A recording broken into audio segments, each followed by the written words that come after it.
Hey, how's it going, everybody? Welcome back to 2A News Now. My name is Troy, and I really appreciate you taking your time tuning into my video.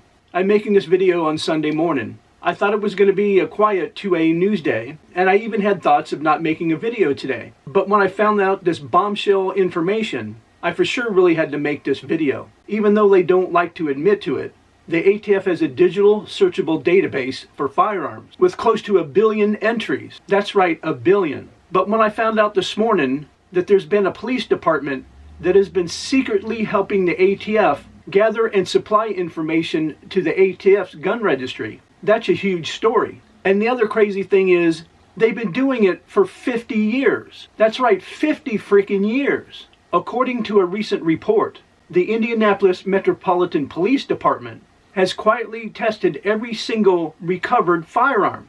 That's right, every single one. And here's the crazy thing. Even those not used in commission of a crime, without probable cause or a search warrant, for as long as anyone in the department can remember. Absolutely ridiculous, isn't it? And of course the question is, it just can't be that one police department. There's no way there's just one police department in the whole country that's supplying information to the ATF as well. I'm sure we'll be soon to find out. The data from the testing of the firearms at the police department's crime lab, which of course was then sent to the ATF, which used it to create, of course, an illegal gun registry. Who would have thought of it?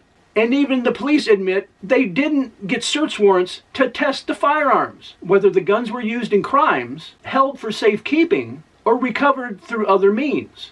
The testing was done as a matter of policy. And of course, circumventing the law. Like I said, we're finding out that the Indianapolis Police Department has been carrying out this practice without a search warrant or probable cause, making this decades-old practice a possible violation of the federal rules in the Fourth Amendment. What do you mean possible? It absolutely is. The vast majority of gun owners whose firearms were recovered by IMPD are likely unaware that their weapons were tested, or the ATF now has their ballistic data as part of a national gun registry. According to IMPD, Assistant Police Chief Chris Bailey, the practice began decades ago, and the officers did not have probable cause or search warrants to conduct the tests, not that we know of.